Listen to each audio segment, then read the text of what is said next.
Entonces vamos a revisar el tema como tal. Pues precisamente este paciente me llegó a mí y yo fui el residente pues que estuve a cargo de la paciente. Entonces vamos a revisar el tema porque pues es un caso que causó algo de controversia, ¿ya? Y sin lugar a dudas pues uno se da cuenta ya revisando el tema que algunas cosas se pudieron de pronto haber hecho un poco mejor. Entonces, ¿cuáles van a ser los objetivos de la revisión? ¿Qué sabemos acerca de la entidad clínica? ¿Cuáles son los métodos diagnósticos y la dificultad clínica que muchas veces se presenta con este tipo de pacientes? La diferencia entre el abordaje endovascular o el abordaje abierto y cuál es la mortalidad reportada pues hasta el momento. La oclusión aórtica aguda, sin lugar a dudas, pues, es una emergencia quirúrgica, es una emergencia vascular. Las tres principales causas son generalmente la ateromatosis y donde el paciente hace una ruptura de esa placa ateromatosa, hace un trombo asociado a nivel de la aorta. Las otras causas son el tromboembolismo que se reporta como en silla de montar, sin lugar a dudas es en la bifurcación de las ilíacas donde más se presenta, sobre todo pacientes que han sido llevados a cirugías o han tenido infartos por toda la alteración de la tríada de Virchow, pueden hacer tromboembolismos hacia estas zonas. Y la tercera causa más frecuente son las oclusiones de las prótesis, sobre todo en los pacientes que han sido llevados a reparaciones de aneurisma de aorta abdominal o que han tenido alguna otra clase de prótesis o injerto. La mayoría hay en a nivel de la bifurcación, como en nuestro caso, aproximadamente más del 75% se presentan a este nivel, y la mortalidad reportada oscila entre el 21 al 74%. Sobre todo estas mortalidades reportadas son cuando el paciente ha sido llevado a alguna clase de procedimiento quirúrgico. Cuando el paciente no ha sido llevado a ninguna clase de procedimiento quirúrgico, la mortalidad puede llegar hasta ser del 100% según la serie de casos reportados. Esta diapositiva la trae porque es muy importante y más que todo ahorita en el contexto que estamos de pandemia. El COVID-19 se ha sumado a una de las causas de trombosis de oclusión aórtica aguda. Esta es una serie de casos donde documentaron en un hospital en el Reino Unido 3 casos en 2 semanas de oclusión aórtica aguda secundario a pacientes, perdón, en España, que pacientes que ya habían sido diagnosticados estaban aproximadamente en el día 20 de post-COVID, de post-infección, y los pacientes debutan con oclusión aórtica aguda. ¿Qué se ha digamos, asociado a la presencia de oclusión aórtica aguda con el COVID? Sobre todo al gran proceso proinflamatorio que tienen estos pacientes, la activación masiva pues, de macrófagos y esa tormenta de citoquinas genera que estos pacientes estén en un estado protrombótico y los pacientes pueden hacer oclusiones aórticas agudas.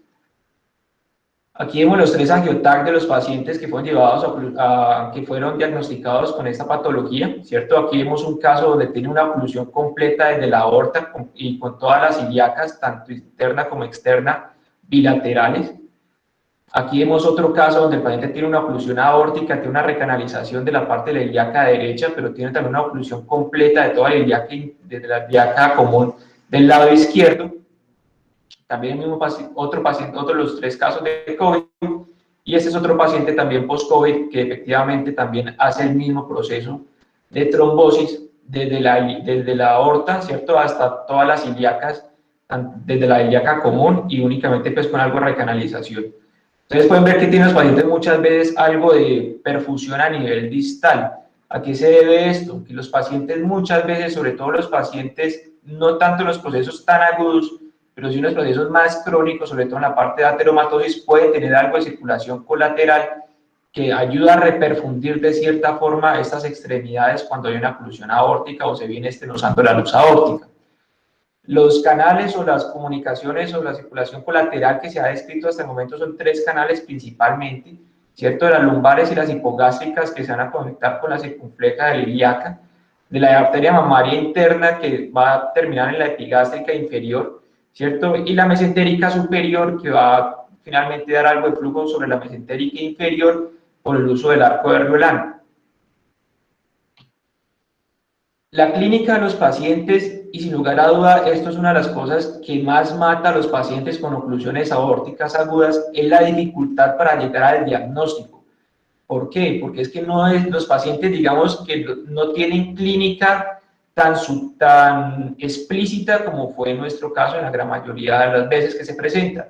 ¿A qué se debe eso? Dependiendo del nivel de la oclusión aórtica, el paciente va a tener sus síntomas de debut. Muchas veces el paciente puede documentar con dolores abdominales, muchas veces los pacientes son mal interpretados y muchas veces hasta en el 11% de la serie de casos documentan a los pacientes o los aborda inicialmente el servicio de medicina interna porque los pacientes llegan con déficit neurológico de todas las extremidades inferiores y son abordados inicialmente como si el paciente estuviera cursando con una enfermedad cerebrovascular. ¿A qué se debe esto? Generalmente cuando hay una oclusión de la arteria de Adequix, que es una arteria que va a estar irrigando toda la parte de la médula espinal y se origina entre T9 y T12.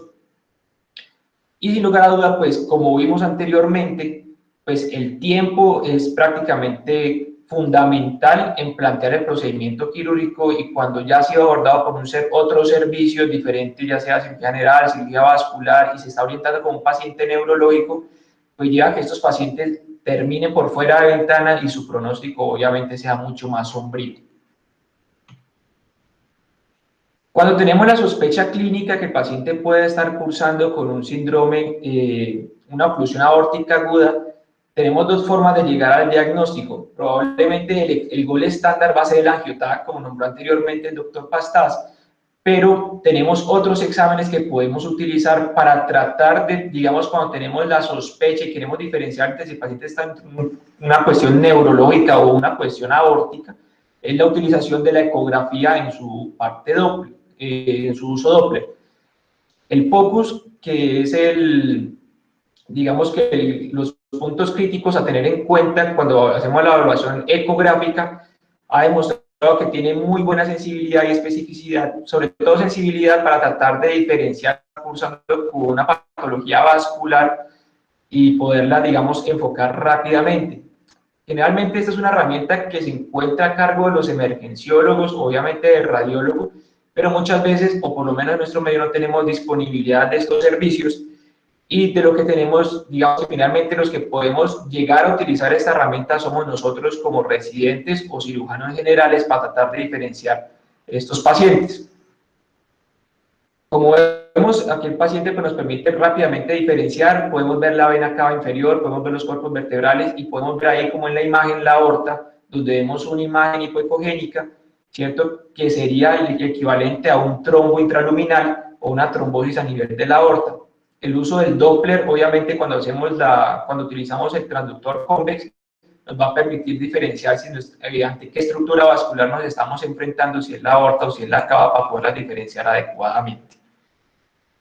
El angioTAC, obviamente, es el examen de elección, es el examen que tenemos que tratar de tomar en todos estos pacientes que tenemos la alta sospecha de patología vascular y tiene una sensibilidad y una especificidad de hasta el 90%. Yo creo que ya hemos hablado suficiente acerca del angioTAC en los días anteriores sobre su importancia y sobre no detenernos a tomar el angioTAC teniendo que parar únicamente por una creatinina, sino que obviamente en estos contextos prima la vida del paciente y se debe realizar de forma emergente. Existen algunas clasificaciones y las guías de la AJA del 2016, perdón, tratan de hablar un poco al respecto de la oclusión aórtica aguda y la isquemia de las extremidades. Ellos clasifican a los pacientes según la extremidad a la que nos estemos enfrentando. La categoría 1 sería los pacientes que tienen una extremidad reperfundible, pues que está viable, listo, pero que al momento no ha sido llevado a procedimiento quirúrgico. La categoría 2 sería todos los pacientes que ya han sido llevados a un procedimiento quirúrgico, y donde estaría el 2A, que fueron manejados de manera, digamos, marginal, donde su tiempo de evolución, digamos, estuvo entre los 6 horas, pero no fue de inmediato, y la 2B serían los pacientes que son tratados inmediatamente presentan el síndrome de oclusión. El daño 3 sería ya el paciente que tiene un daño irreversible y que obviamente es un paciente que muchas veces pues fallece y que no tiene pues no tuvo chance de reperfusión o estaba por fuera de ventana. ¿Qué recomiendan las guías de la AJA? Que el paciente, por una parte, hacer una trombolisis, idealmente de manera endovascular o percutánea, ¿cierto? Que podría ser una forma, por así decirlo, de traspasar, digamos, el acceso femoral, que podemos hacer, digamos, si no contamos con el proceso de cirugía endovascular. Lo segundo es que los pacientes que digamos que tienen una extremidad que ya no va a ser salvada, pero que necesitamos de cierta forma desocluir la aorta, pues lo primero que se debe hacer es la amputación de la extremidad para evitar ese síndrome de reperfusión y posteriormente tratar de hacer la parte de revascularización hasta donde se pueda lograr. Lo tercero es que el paciente, obviamente, si se hace está en tiempo de ventana y se hace una reperfusión, una revascularización, a los pacientes hay que tratar de monitorizarlos constantemente y hay que acompañarlos de fasciotomías para evitar, digamos, la síndrome compartimental de las extremidades y evitar, pues, las complicaciones asociadas. En cuanto a los abordajes endovasculares, principalmente se ha descrito el abordaje transfemoral y lo que se trata de hacer con estos pacientes es hacer la embolectomía y la trombolisis como primera línea. No se recomienda de primera línea y se han catalogados como maniobras bailout, o sea, maniobras, digamos, para tratar de así de tercera, segunda o tercera línea para tratar de solventar el problema cuando no podemos hacer la angioplastia, el uso del stent. ¿Por qué? Que se ha encontrado es que estos, cuando se colocan stent de manera endovascular, los pacientes pueden tener hacer embolizaciones distales y complicar aún más muchas veces los problemas. Pero hay una serie de casos han documentado cómo ellos logran utilizar estos stent y les ha ido, digamos, relativamente bien, pero con complicaciones también asociadas al uso del stent. Hay un concepto que el doctor Tovar me pidió que incluyéramos en la charla para poder explicar sobre la importancia de los stent o los procedimientos endovasculares, que es la parte de la permeabilidad primaria asistida y la permeabilidad secundaria. Y porque la mayoría de los textos hablan de estas permeabilidades como los outcomes a medir, sobre todo en la parte de cirugía endovascular. La permeabilidad primaria es cuando el stent, una vez colocado, se mantiene permeable sin necesidad de ninguna intervención asociada y este se mide en el tiempo.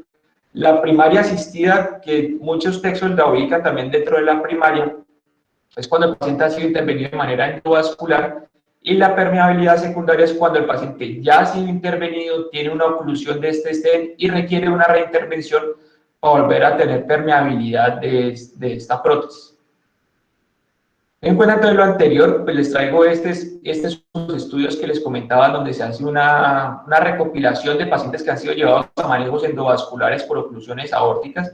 Sin lugar a dudas, son grupos de pacientes donde tenían oclusiones crónicas, no fueron oclusiones tan agudas, porque aquí ya hablamos de la clasificación de TAS, que es la clasificación transatlántica, donde ellos tienen en cuenta, pues, dependiendo de la clasificación, si el paciente es candidato para manejo endovascular o manejo abierto.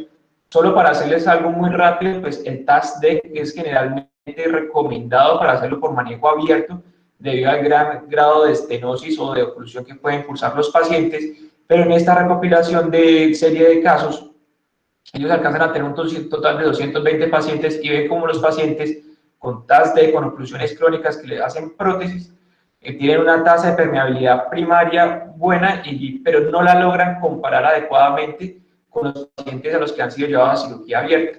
Cuando se hace la parte de la permeabilidad secundaria, sí es comparable con los pacientes a los que se han llevado a cirugía abierta con bypass aortofemoral. La Sociedad Europea de Cardiología en 2017 incluso se atreven a recomendar que estos pacientes, el manejo endovascular sería la primera línea de atención en todos los pacientes con oclusiones aórticas para empezar el manejo de estos pacientes. No hay muchas guías al respecto, la verdad, y encontré solo un artículo de revisión al respecto de las oclusiones aórticas agudas y la gran mayoría son serie de casos. El único artículo de revisión que alcancé a encontrar del 2017 hablan como lo que recomiendan es idealmente hacer el manejo endovascular transfemoral del paciente para hacerle ya sea la trombolisis, ¿cierto? Y la trombectomía, o hacer la angioplastia o la colocación del stent como primera opción. Si el paciente no mejora con este abordaje endovascular o percutáneo, habría que categorizar el paciente si es de muy alto riesgo quirúrgico o anestésico o si el paciente, digamos, tiene cierto grado de reserva fisiológica. Cuando estos pacientes son de muy alto riesgo, lo que se recomiendan hacer un bypass extraanatómico, ellos recomiendan acá el axilo bifemoral como el manejo ideal, pues, de estos pacientes, Y cuando el paciente tiene cierto grado de reserva fisiológica, lo ideal sería hacer un abordaje abierto y hacer un bypass aorto ilíaco o bifemoral. ¿A qué hace respecto de estos manejos extraanatómicos? Por una parte, no abrir la cavidad abdominal, no hacer una laparotomía. Los pacientes muchas veces no logran tolerar el procedimiento quirúrgico, entonces lo que se trata de hacer es utilizar una de las ilíacas sanas que pueda tener el paciente, como por ejemplo en nuestro caso había uno de los sistemas ilíacos que se encontraba con cierto grado de permeabilidad, ¿ya? Pero lo que ellos hablan es que este sistema ilíaco, con un solo sistema ilíaco puede suplir por lo menos gran parte de la perfusión necesaria de la extremidad contralateral. Ellos lo que hacen es colocar una prótesis que va a conectar la ilíaca común de un lado con la del otro sin ingresar a la cavidad abdominal y de esta forma lograr repermeabilizar la extremidad. Obviamente, si no hay oclusión completa a nivel aórtico y hay algo de permeabilidad a nivel de las ilíacas. Cuando el paciente pues definitivamente no tiene un adecuado inflow, pues obviamente el abordaje endovascular es el que se debe preferir en estos pacientes. Como ustedes ven, pues lo que se trata de hacer es hacer una tunelización, colocar el injerto en forma de C o de U invertida y hacer la anastomosis lateroterminal con la prótesis y con el injerto, pues idealmente con dos cirujanos que estén realizando la anastomosis al tiempo en ambas extremidades. El otro procedimiento es el bypass axilo-bifemoral o axilo-femoral, dependiendo pues de los resultados del angiotac. También tiene el mismo concepto que el anterior, obviamente en pacientes que tienen aortas muy enfermas o que tienen aortas infectadas, ¿cierto? Por alguna prótesis infectada, pues este sería de cierta forma el manejo ideal en estos pacientes. ¿Cuál es el concepto? Que una arteria axilosubclavia va a tener por lo menos cierto grado de perfusión suficiente para llegar a perfundir o disminuir el grado de isquemia del paciente y por lo menos dejarlo con un grado de claudicación que por lo menos no sea en reposo. Aquí el concepto es el mismo, es las mismas anastomosis. Aquí sí se utilizan injertos mucho más largos, de hasta 65 centímetros. La técnica inicial hablaban de hacer una segunda incisión desde el momento en que se hace la incisión pues a nivel de la arteria pues axilar, cuando no se contaban con dilatadores pues adecuados para poder hacer el procedimiento. Hoy en día pues ya se cuentan con dilatadores o tunelizadores de hasta 65 centímetros que permite pues pasar todo el injerto. Algo muy importante que se me había olvidado comentarles es que estos pacientes los injertos deben ser anillados porque si no puede generar oclusión completa pues de estos injertos y obviamente no van a servir. El proceso pues ya a nivel inguinal va a ser el mismo que les comenté anteriormente y es un procedimiento no muy frecuente, pero en la serie de casos de oclusiones aórticas agudas sí los nombran como procedimientos salvadores. Cuando el paciente tiene reserva fisiológica, como hablamos anteriormente, se puede hacer un procedimiento abierto, que sería hacer el bypass aorto bifemoral. Aquí lo que se trata de hacer es hacer muchas veces una endarterectomía del paciente, hacer una resección de la aorta y tratar de hacer una anastomosis terminolateral, colocando un injerto y pasándolo por debajo del ligamento inguinal y teniendo cuidado de pasar por debajo del ureter para que el injerto no vaya pues a estar doblado o se vaya a ocluir por cuestiones mecánicas. El procedimiento es exactamente pues lo que ven ahí en las imágenes, ¿cierto? Obviamente es un procedimiento mucho más dispendioso, requiere pues obviamente experticia del cirujano vascular, pero pues es un procedimiento que se puede llevar a cabo en los pacientes que tienen algo de reserva fisiológica y tener obviamente la disponibilidad del injerto. ¿Qué hemos encontrado o qué documentan esta es la serie de casos probablemente más grande que se encuentra pues al día de hoy en las búsquedas sistemáticas en internet sobre oclusiones aórticas agudas? Este es el registro sueco de cirugía vascular, donde ellos alcanzan a registrar entre 1994 hasta el 2014 un total de 693 pacientes. Para ir desglosando un poco la tabla, la principal causa son sobre todo en los pacientes que hacen trombosis por una aterosclerosis previa, son 458 casos, y la cantidad de pacientes que vienen presentando oclusiones aórticas agudas secundarias a un injerto o por un procedimiento endovascular previo, pues vienen en aumento, obviamente por el aumento de la cirugía vascular también. Con el número de casos, ellos logran calcular una incidencia, hasta el momento hablan de una incidencia de 2.5 a 4.9 casos por millón de habitantes al año. Por lo tanto, pues se sigue como revalidando pues el concepto que no es una patología a la que nos enfrentemos todos los días. Y principalmente la primera causa o factor de riesgo asociado que se encuentra en estos pacientes es el tabaquismo activo, como una de las principales causas o con diferencia estadísticamente significativa que se encuentra en estos pacientes. En esta serie de casos ellos trataron de evaluar la mortalidad y compararon la cirugía abierta con la cirugía endovascular. ¿Qué es importante aquí también al respecto? La gran mayoría de esos pacientes que fueron llevados a procedimientos endovasculares o que tienen oclusiones de los injertos, el 41% hasta el momento de la serie eran sido llevados a procedimientos abiertos. Solamente un 29.9% habían sido llevados a un IVA y también en el mismo porcentaje a un bypass aortoiliaco. Y el 13.3% del total de la serie tenía un stent aórtico pues como parte del estudio. Cuando ya hace la parte de los métodos de vascularización, vemos como la gran mayoría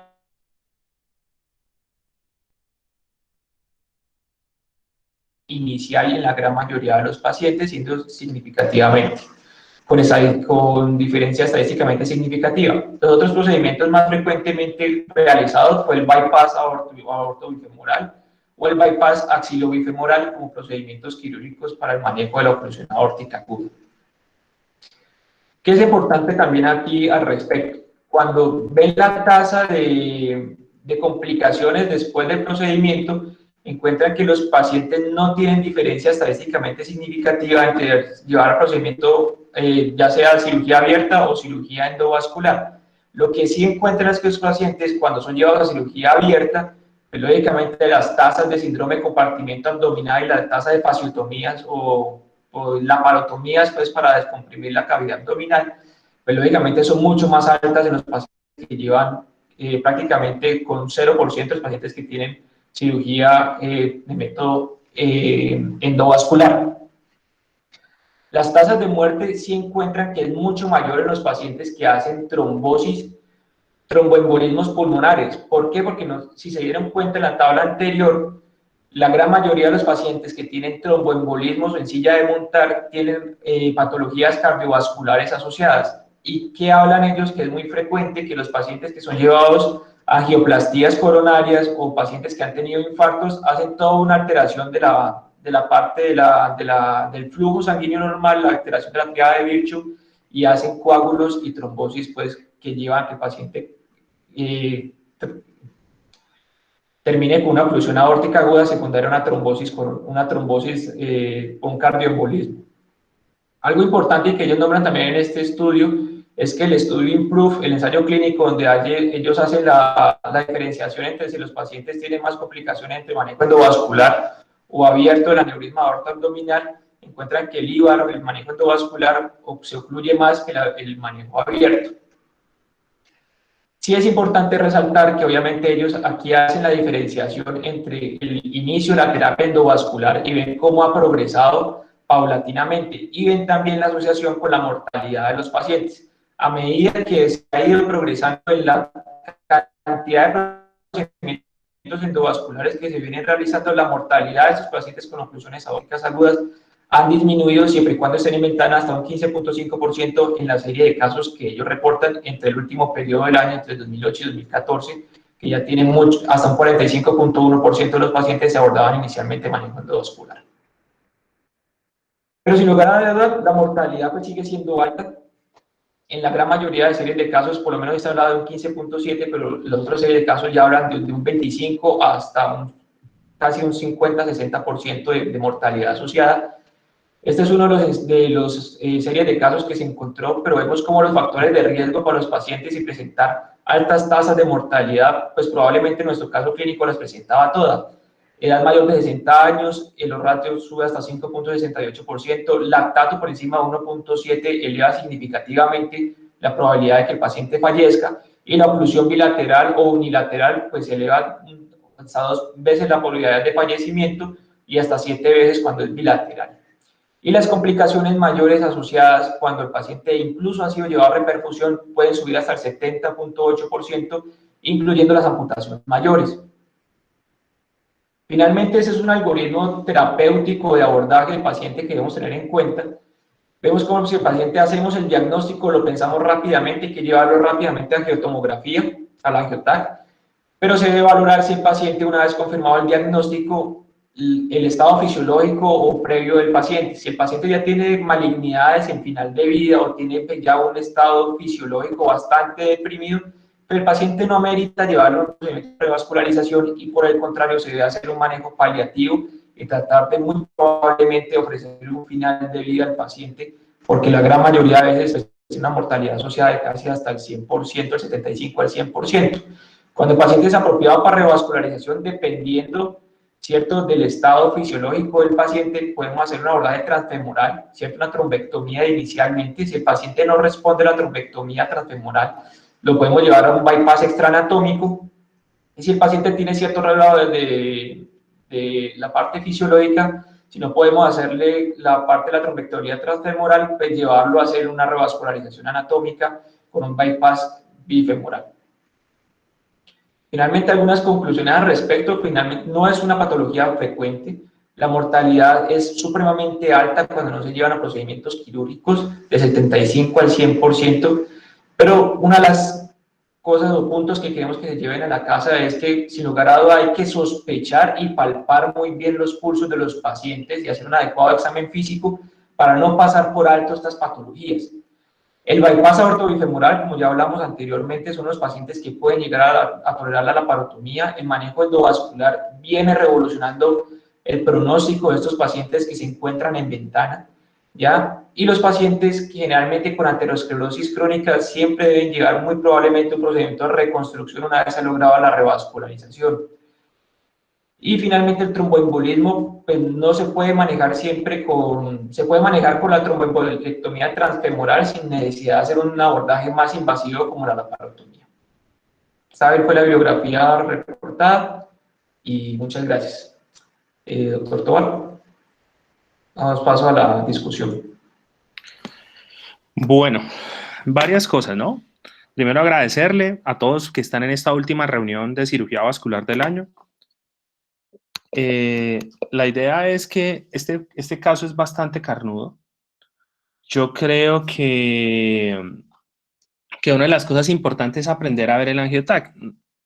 Cuando vemos el angiotac no solamente tiene trombos, tiene dos aneurismas, un aneurisma de la aorta ascendente, otro de la descendente, pero tiene un trombo que va desde la aorta toracoabdominal y va más o menos desde la porción B3, B4 hasta B5, hasta B6, o sea, es un trombo grande y pues tiene la oclusión aórtica. Cuando Ana María decía que la mejor forma de abordar a este paciente era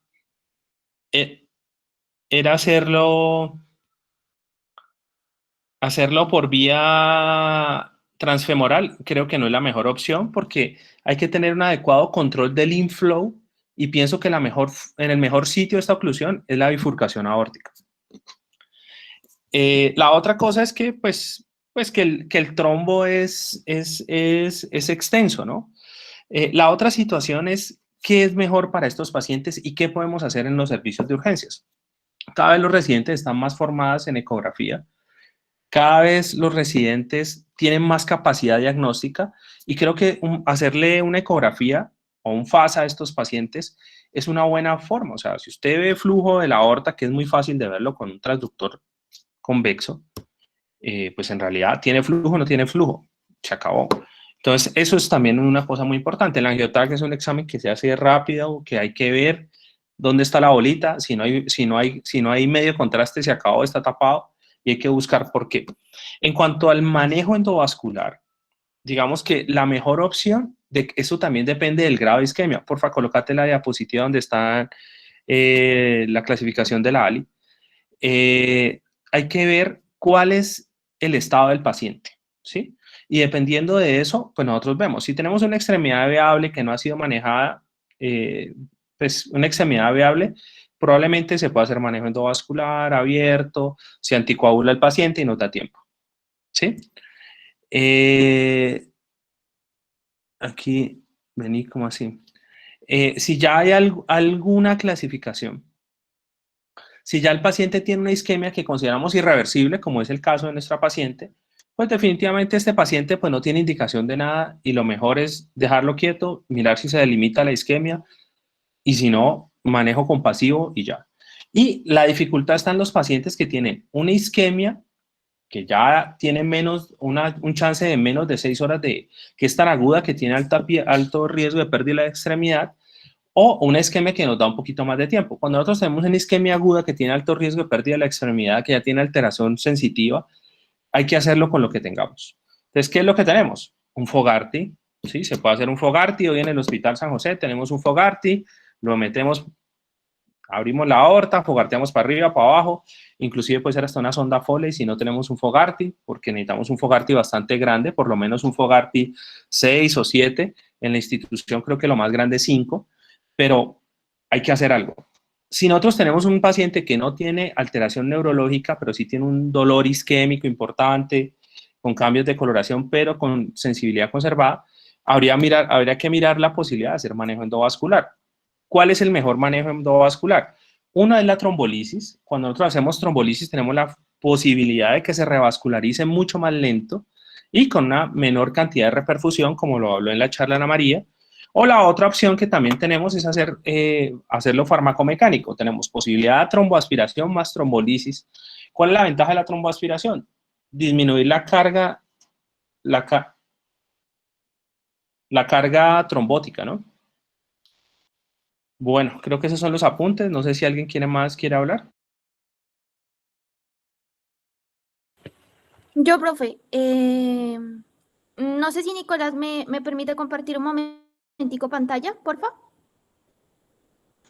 Dale, Jenny, dale. Entonces, regálenme un segundo, me avisan si ya están viendo la pantalla. Sí, ya está la pantalla, Jenny. Listo. Entonces, les comparto, igual ahora le mando las guías a Lía para que se las comparta a todos ustedes. Esta es la última guía que sacó la SBS, que es de ahorita del 2020 para el manejo de la isquemia aguda de miembros inferiores. Obviamente son muchas las causas que nos generan pues, la isquemia aguda de miembros inferiores y aquí están relatadas todas, inclusive la oclusión aórtica. Entonces creo que sí hay unos puntos importantes que deja un poquito más claro esta guía, que son los que los voy a resaltar a continuación. Que nos pueden orientar sobre el manejo que deberíamos hacer con esos pacientes apenas nos llegan. Entonces, el primero es esta, que es la clasificación de Rutherford, que no es la Rutherford para isquemia crónica, sino para isquemia aguda de miembros inferiores. Entonces, como vemos aquí en esta tabla, la está dividiendo en 3 categorías. La primera, la segunda, que es A y B, y la tercera. Y eso nos orienta sobre varias cosas, el tratamiento, el tiempo que tenemos para el tratamiento y la sobrevida que tiene el paciente. Entonces, para la 1, y miren que realmente se basa mucho en especiales en la sensibilidad del paciente y el componente motor, ni siquiera como que nos dice está isquémico, está cianótico el pie, no, porque esos son signos que ya van a ser muy tardíos de la paciente. Entonces, es como mirar sensibilidad y déficit motor. Entonces, en la 1 no vamos a tener pérdida de la sensibilidad ni déficit motor.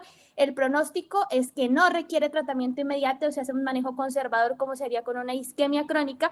Y si miramos ya la parte de la señal Doppler, hay Doppler tanto arterial como venoso audible. En la 2 la dividen en 2A y 2B, que es muy importante esa clasificación porque nos va a hablar del tiempo que tenemos para intervenir este paciente. Los 2 son los que nos llegan a urgencias y que son los que más necesitamos ponerle atención. Entonces, en el 2A dice que la pérdida de sensibilidad no existe o es mínima y está localizada más o menos sobre los pies y no hay déficit motor. El pronóstico, que es una extremidad que va a ser salvable si se trata prontamente menos de 24 horas para la 2A, y miramos que el Doppler arterial puede ser audible o inaudible y el venoso todavía está audible. Y en la 2B, que es la que requiere tratamiento inmediato, menos de 6 horas tiene que este paciente para ser intervenido, miramos que hay pérdida de la sensibilidad que se va más allá de los pies, un déficit motor que puede ser leve o moderado, pero esta extremidad todavía es salvable si, como les digo, está rápidamente revascularizada, y en esta sí ya tenemos que el Doppler arterial claramente está inaudible, pero todavía tiene Doppler venoso. Si la isquemia progresa, vamos a mirar que así como hay compromiso del componente arterial, va a haber también compromiso del componente venoso. Entonces el paciente empieza a hacer, por así decirlo, una especie de síndrome compartimental. Entonces estos pacientes 3 ya tienen una isquemia irreversible. ¿Y cómo se mira irreversible antes de que el pie se ponga cianótico? Es que tenga una pérdida de la sensibilidad profunda, que el paciente tenga anestesia. En el déficit motor es un paciente que ya está con parálisis, con rugor, y miramos que puede estar asociado a pérdida tisular, pero es un paciente que tiene un daño nervioso permanente inevitable y que ese paciente indudablemente tiene que llevarse a amputación. Realmente en la presentación que hizo Nicolás, pues no sé si no escuché un poco sobre la sensibilidad y el déficit motor que tenía esta paciente, pero entonces para los próximos pacientes que nos lleguen, pues es importante mirar como estos dos criterios, porque miren que ya son guías internacionales de las guías europeas y esto nos dice mucho. Entonces, si este paciente llegó ya cianótico el pie, como entiendo que llegó con 18 horas de evolución, porque se toma el tiempo de evolución desde que el paciente empezó con el dolor de los síntomas y no cuando el pie se le puso cianótico, entonces este es un paciente que indudablemente, probablemente su extremidad derecha, que era la que estaba más comprometida, hubiera sido mejor llevarla a una amputación y pues no sé, bueno, ahí sí a criterio del cirujano qué tanto se podría haber intervenido el miembro inferior izquierdo, que entiendo que tiene un compromiso pues un poquito más distal. Y el otro punto es, bueno, es importante determinar la causa, si es una causa trombótica, si es una causa embólica, o bueno, como ya dijo Nicolás, si tiene antecedente de que tiene una prótesis, la prótesis la que se nos está tapando. Y otro punto ahí importante que también nos dice la guía es el uso de biomarcadores. Entonces, tal vez nosotros no tenemos como ¿qué se dice? La costumbre de pedirlos tanto al ingreso, pero entonces sí la guía nos menciona mucho el lactato, como mencioné Nicolás, pedir siempre una CPK porque eso es pronóstico de amputación y de muerte en los pacientes, y una PCR, porque también la guía menciona que si tiene una PCR mayor de 49 miligramos por litro, el riesgo de mortalidad de ese paciente es del 56% versus un 4% si no la tiene tan alterada. Otros años o menor inclusive, es importante estudiar en esos pacientes las causas de esos eventos trombóticos embólicos. Entonces es un paciente que si ya salió de esta parte aguda, necesita un ecocardiograma para mirar cómo está el corazón, que no tenga infartos, trombos murales que ya han sido la causa de su fenómeno embólico, la fibrilación auricular, un Holter de 24 horas, hacer un TAC, así como se hizo con este paciente de toda la aorta, para mirar que no tenga úlceras en la aorta, aneurisma o disecciones que sean las causas de esos eventos trombóticos. Y lo otro es ya pues en la parte, y si son menores de 60 años, descartar causas que sean estados protrombóticos que pueden tener los pacientes, sean neoplasias o sean ya de cualquier tipo hematológico. Y lo otro es recordar cómo el seguimiento de esos pacientes sí sobreviven. Son pacientes que tienen que estar permanentemente en control. Si tiene una trombosis arterial, es un evento que no es tan frecuente como lo serían las trombosis venosas, entonces tienen que ser manejados con anticoagulación. Y la anticoagulación, las guías nos hablan de que debe ser llevada al menos inicialmente por 3 meses, pero usualmente son pacientes que se les da anticoagulación prolongada que debe ser llevada más de un año. Sin embargo, si ya es un segundo evento trombótico arterial que tiene, son pacientes que necesitan anticoagulación de por vida. Y otro punto importante que se me olvidó en la parte del inicio es cuando estos pacientes lleguen, son pacientes que tienen que ser anticoagulados mejor dicho, apenas llega, así como le pone los líquidos, le pone la analgesia, son pacientes que necesitan anticoagulación. Idealmente las guías nos hablan de que se debería hacer con infusión de heparina no fraccionada, iniciando con un bolo de 60 a 80 unidades por kilogramo de peso, y que requiere obviamente un seguimiento pues muy juicioso de los tiempos de coagulación dependiendo del normograma que tenga la institución. Sabemos que en nuestra institución es un poquito más difícil hacer ese seguimiento y además que idealmente ese paciente tiene que estar en la UCI, pero entonces sí, si no hay forma de que le pongamos la heparina no fraccionada, recordar al menos anticoagularlo con heparina de bajo peso molecular, que pues es más fácil la anticoagulación para nosotros.